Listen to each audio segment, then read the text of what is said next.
Greetings, my brothers and sisters. I'm back with another video. I really wanted to reflect on the lost book of Enki again. Just want to make some points out. I want to go and just talk about on this one with the attestation when he pretty much called his scribe to come to him. So I want to just focus on that, so people can kind of see what was happening at that time. Okay, so pretty much Enki is reflecting on the past. Okay, he's reflecting on the past, and he's reflecting on the past in the 7th year after the great calamity, in the 2nd month, on the 17th day. Okay, this was the same exact day, you guys, when the great flood happened. And you go in Genesis, you will see that the flood occurred in the 2nd month, on the 17th day. Okay, that was the day that Noah, pretty much got into the ark. Okay, but it was pretty much I believe it was a submarine that Noah and his family escaped in, pretty much. Okay. Okay, so in the beginning of the Lost Book of Enki, we have to see where these chariots are involved. Okay, where we seeing these beings coming out of these chariots. When you read the Bible, throughout the scriptures, you will notice a lot about these whirlwinds and beings coming out of these, ships. Okay, it don't necessarily say ships in the Bible, but you have to understand their language back in the day, and these are the terms that they used. Okay, so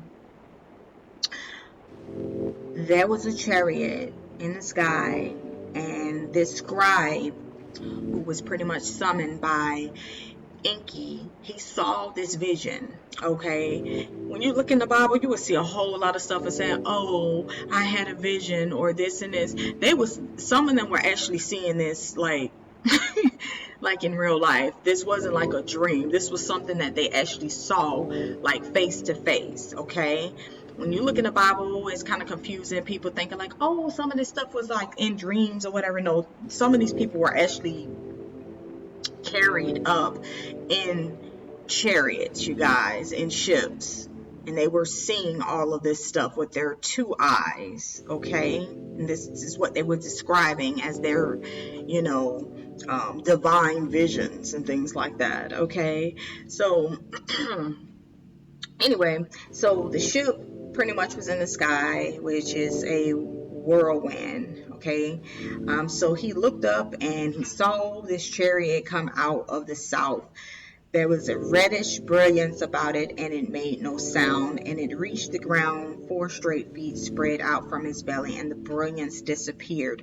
And I threw myself to the ground and prostrated myself, for I knew that it was a divine vision. When I lifted my eyes, there were 2 divine emissaries standing near me, and they had the faces of men, and their garments were sparkling like burnished brass. And they called me by my name and spoke to me, saying, "You are summoned by the great God, the Lord Enki. Fear not, for you are blessed, and we are here to take you aloft and carry you until his retreat in the land of Magan, on the island amidst the river of Magan, where the slushes are."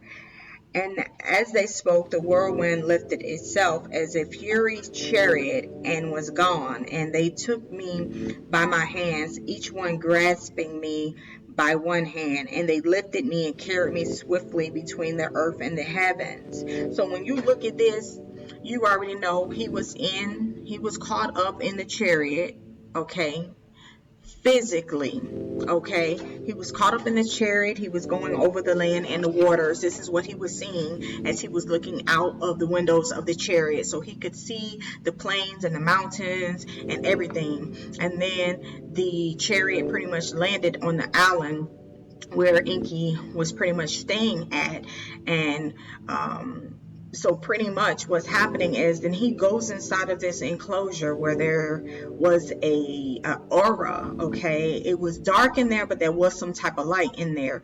And then he could hear a voice, and that voice was pretty much Enki. Okay, Enki did not show himself. Enki was kind of like hiding in the dark and he just wanted the scribe to focus on his voice. Okay, he had everything set up for the scribe. He had the little scribe's table, the stool, and he also had the stones upon the table and everything. So he really wanted this scribe to pretty much write down the events that pretty much occurred. He wanted to record the true course of the events. Okay, he wanted to discuss, the great flood. He wanted to also discuss the calamity that happened, between the gods, with the nuclear event. He wanted to pretty much get all of this stuff off his chest. Okay, because apparently this was he was feeling some type of way, so he wanted to write this stuff, get this stuff written down. Okay, so and when you really look at it, it says in here, it says, "It is my wish to record the true course of the events, to let gods and men alike know that my hands are clean. Not since the great deluge had such a calamity befallen the earth and the gods and the earthlings, but the great deluge was destined to happen. Not so the great calamity. This one 7 years ago need not have happened. It could have been prevented, and I, Enki, did all I could to prevent it. Alas, I fell." So right here we see that he was feeling bad about everything. He thought everything was his fault. He thought he had failed. Okay, so he felt guilty. Okay, you know how we be feeling guilty about things and everything like that. He wished that he could have changed things or did something better. So right here we see that he actually cared. So guess what, you guys? Enki actually had a heart. Okay, just like we have a heart and how we have feelings and emotions. Yeah, Enki had a heart too, and he actually felt for humanity, and he felt bad about everything that happened. Okay, so he wanted to get everything he wanted to share his testimony. He wanted to pretty much give his side of the story, so that humanity one day can figure out the truth, to say, well, what happened? Like, what happened in the olden times? Like, what occurred on the earth? Who were these beings who came? What is Nibiru? He wanted to document all of this so that one day we could understand what happened back in the old times. Okay, so this is why he had his scribe come spend 40 days and 40 nights with him, so that he could share his testimony, to give his side of the story, so that we would know the truth one day. Okay, so that's one thing that I wanted to talk about, just to reflect on right there. Also, I wanted to connect the pieces between Moses. Okay, we see that in the lost book of Enki, on here it shows where he was speaking to the scribe 40 days and 40 nights. Okay, and he mentioned that 40 is the sacred number. Okay, so that was a sacred number. 40 was the sacred number. Okay, and when we look at the book of Exodus, we see that Moses was taken up on a mountain. Okay, and he spent 40 days and 40 nights with the Lord as well. So I was trying to connect the dots, and like, okay, who is this guy that pretty much Moses is speaking with? This isn't some imaginary God. This isn't somebody that is invisible. He was actually speaking to somebody face to face. Okay, and then he went up in the cloud. Okay, so this cloud was not the clouds that we see in the sky. This cloud was a chariot. Okay, this is something that a lot of people are missing as well. They show these movies about Moses and when he was on the mountain and all this stuff. Listen, y'all, it was a chariot. Okay, and you will see it, and you go to Exodus 24. Then the Lord said to Moses, come up to me on the mountain, stay there, and I will give you the tablets of stone on which I have inscribed the instructions and commands, so you can teach the people. So Moses and his assistant Joshua set out, and Moses climbed up the mountain of God. Okay, Moses told the elders, hey, stay here and wait for us until we come back. So you see how they was only called up to the mountain. Only certain people could go up to the chariot, you guys. When you continue to read in the Lost Book of Enki, you could see that it was like a little spaceport. Okay, this is the Mount Sinai. This was like an area where the ships were at, where the chariots and things were at. So only certain people who were called, okay, could come up the mountain and go up on the chariot. Okay, everybody was not allowed to go up on the chariots, only certain people. Okay, so when you continue to read in Exodus 24, it says, then Moses climbed up the mountain and the cloud covered it. Okay, and the glory of the Lord settled down on Mount Sinai, and the cloud covered it for 6 days. On the seventh day, the Lord called Moses from inside the cloud. Who you know gonna be just in the cloud? It ain't an imaginary person. No, it was something there, and the cloud was covering it. Okay, so he used the clouds as the chariots covering. Okay, just like their ships in the sky, they are cloaked by the clouds. Like you can't see the chariots, it's hidden, and then you can see like a glowing light within the cloud, because this is chariot there. Okay, they can cloak themselves. They got technology where you cannot see, and they have beams of light where you can see emanating from the clouds. Okay, so this was an actual chariot, okay, that was inside of these clouds.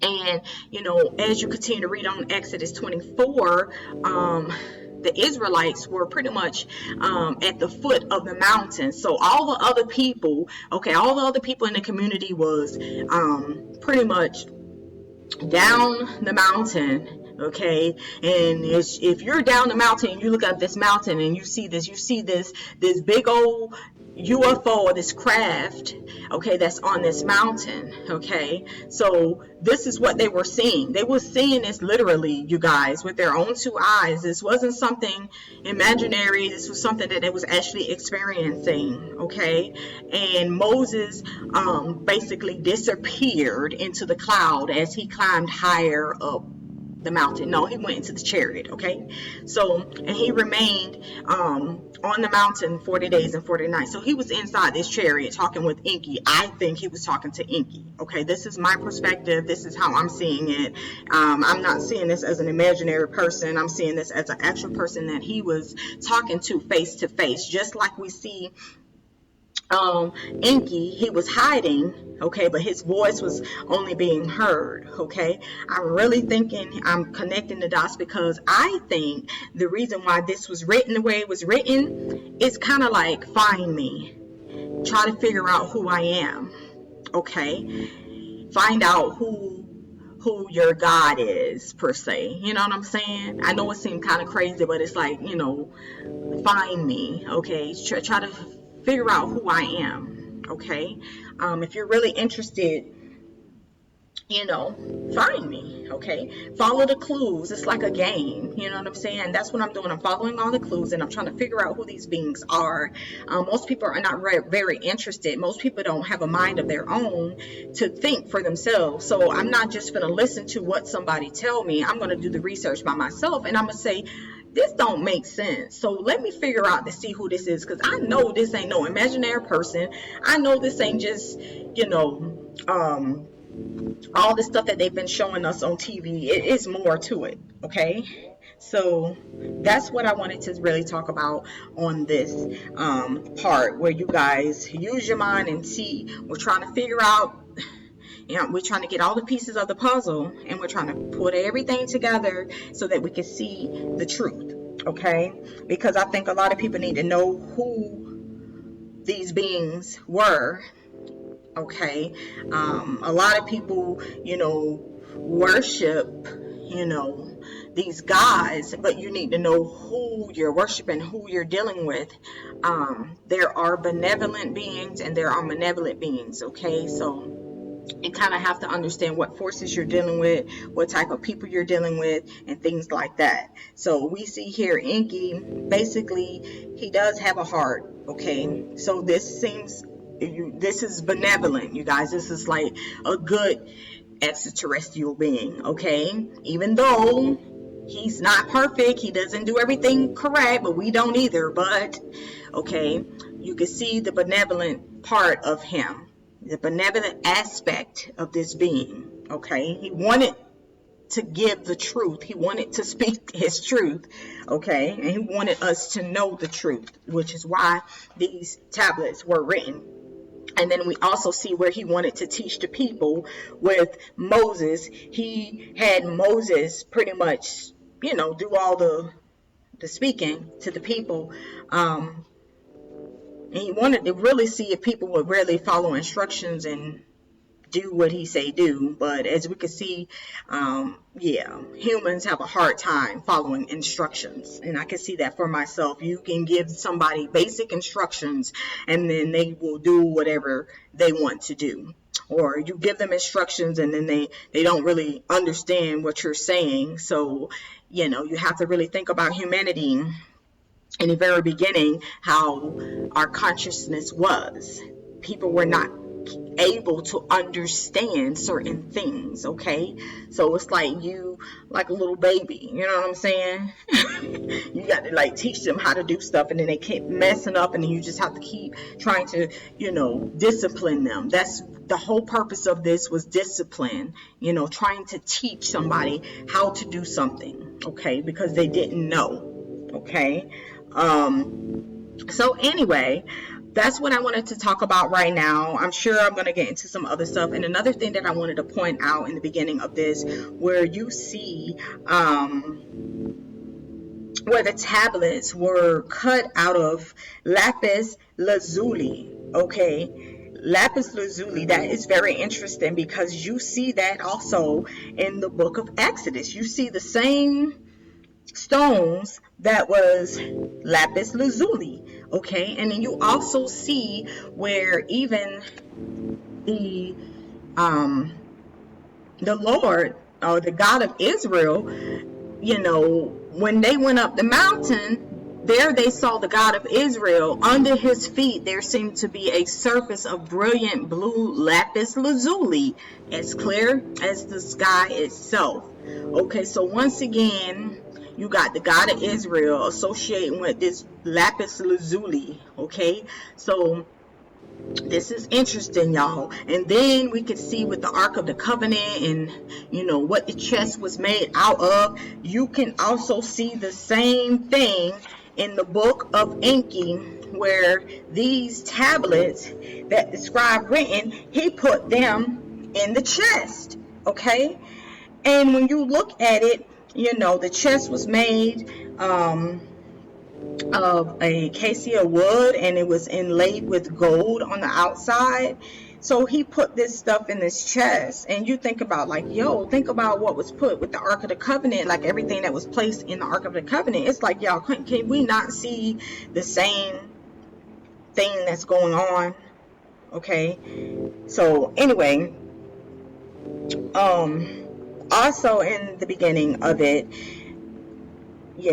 Enki was basically saying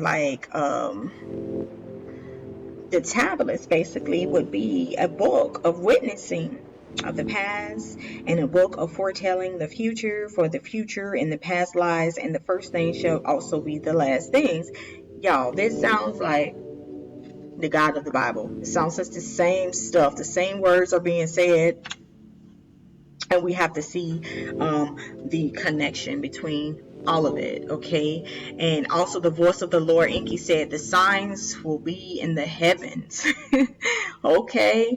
And the words to utter shall come to you in dreams and in visions. Come on, y'all. Same stuff. The prophets of the Bible, they will have dreams and visions, okay? I have dreams and visions, and I'm going to be talking about a lot of dreams and visions and how the God of Abraham, Isaac, and Jacob came to me. So I will be sharing some of those things as well, which is why I'm going on this journey of trying to put all the pieces together so that you can see how it all comes together, to see who is this Enki. Is Enki still alive to this day? Is he in a chariot right now watching over us?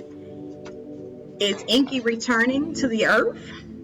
Is his sons returning to the earth? So we really need to look at all this stuff. I don't know if he's still alive, but I've questioned it so many times, like, yo, is this being still alive? Is he really still alive? Okay. And if he's not, we already know that he had many sons. He had a lot of children. So, hey, the people of Nibiru are returning. So it is very well possible that the people of Nibiru are in these chariots, and they are here now in this time. So we're going to explore some more things about the lost book of Enki. We're going to try to connect some things in the Bible, and I'm also going to take you on a journey with me and share some of my dreams and visions, because I believe it is time for me to do that. There's always an appointed time for everything. And when I look at these books, okay, from the Bible to the Lost Book of Enki, I'm seeing a whole lot of things about appointed times and about when certain things shall happen, and the signs and stuff that are being seen in the heavens. And, I just know that all of this stuff is happening for a reason. Everybody else is sharing their dreams and visions, and pretty much coming forward with a lot of things about Nibiru, and a lot of stuff is being hidden from humanity. But I'm just here to be a part of this all, to go on this journey to really try to figure out what is really going on, like what's going to happen. Nobody really knows when certain things will occur, but we can definitely see the signs for things. So I'm going to be sharing that with you guys, and we're going to see what these beings, or the people of Nibiru, what messages are they trying to send us? Are these the angels in the Bible that are sending these messages, who are sending these warnings to us? Is it them? Has it been them all along? Have they been watching us from their ships in the sky? We already know they're already technologically advanced, so they could be watching us. They could be sitting on the chariot, you guys, watching every one of us. Okay, I'm sure they could see into everybody's home. I'm sure they could see everything that's going on this planet. Okay, so anyway, that's all I have for right now. I will be reflecting more on many more things. If you guys like this video, please give it a like. Please share your comments. Anything that you guys want me to, discuss, please let me know, because I'm willing to do that. I really want this channel to focus on all of the knowledge that is out here in the world. I really want everybody to come together to share their thoughts, share your beliefs, your ideas. Don't be afraid to speak your truth. Say whatever you have to say, like there's no judgment. Say what you want to say. Get it out. Express yourself. We are all part of the whole, and we all have a voice, and we all have a piece to the puzzle. We all see things differently. We all have different perspectives, and we're not supposed to, all think alike or be the same. We're different for a reason. Okay, we're all different aspects of the Creator. So if we put all those different perspectives together, I'm sure we can figure out a lot of things together. Okay, so place some comments there. Let me know what you think, and I'm pretty much trying to get out of this. Is way out of my comfort zone. I normally don't even do stuff like this, but I feel like I have to start talking about some of this stuff. So yeah, talk to you later. Thank you so much for listening.